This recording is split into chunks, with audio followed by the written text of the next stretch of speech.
Welcome to episode 6 of Super Bowl 60 Preview by Review. Looking back at the all-time series between the New England Patriots and the Seattle Seahawks, we get to the sixth meeting between the two. This one, week 11 of the 1985 season, a Super Bowl season for the New England Patriots. Sunday, November 17th, 1985 at 4 p.m., Raymond Berry, the Hall of Fame wide receiver for the Colts, is now the head coach of the Patriots. He takes the 7-3 Patriots into the Seattle Kingdome to take on Chuck Knox and the 6-4 Seattle Seahawks. Both teams are in the hunt at this point. No score in the first quarter. In the second quarter, Irving Fryer sizzled up a 5-yard rush. Tony Franklin's extra point gave the Patriots a 7-0 lead. Then Norm Johnson hit a 32-yard field goal to cut the Patriots' lead to 7-3. That would be your halftime score. In the third quarter, the fans at Cheers are not yelling Norm, as Seattle kicker Norm Johnson hit a 31-yard field goal to cut the Patriots' lead to 7-6. Then Dave Craig completed the comeback at that point, running it in from 3 yards out, and Norm Johnson hit the extra point to give Seattle a 13-7 lead. However, in the fourth quarter would belong to the Patriots, as Craig James caught a 23-yard pass from Steve Grogan to tie the game at 13 after the extra point was missed.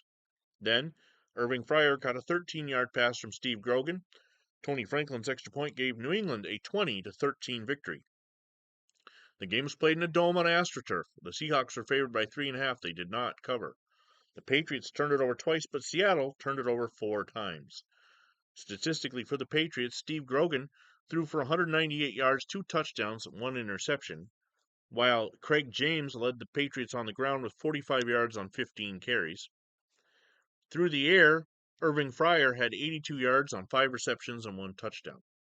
For Seattle, Dave Craig threw for 229 yards, 3 interceptions. He was sacked 5 times.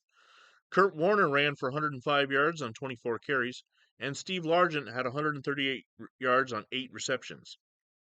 On defense for the Patriots, Fred Marion had 2 interceptions for 115 yards. Roland James had an interception. Andre Tippett and Garen Ferris both had 2 sacks. Don Blackman had 1. Fred Marion and Roland James both forced fumbles.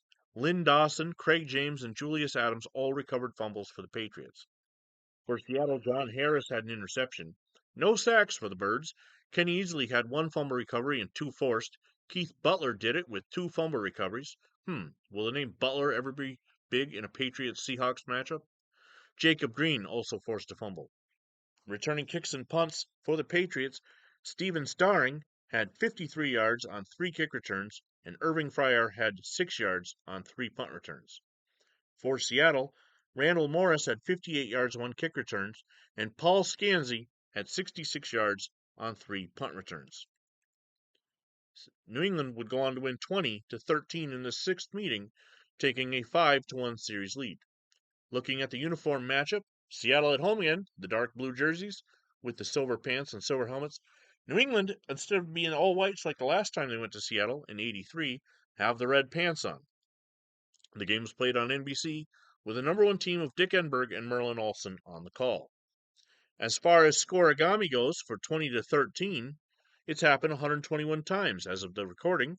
The Giants and Lions back in 1941 were the first, and most recently on Christmas Day this past year, the Broncos and Chiefs. So after 6 meetings, the Seattle Seahawks and the New England Patriots, Seattle trails the Patriots 5-1. What will happen in Super Bowl 60?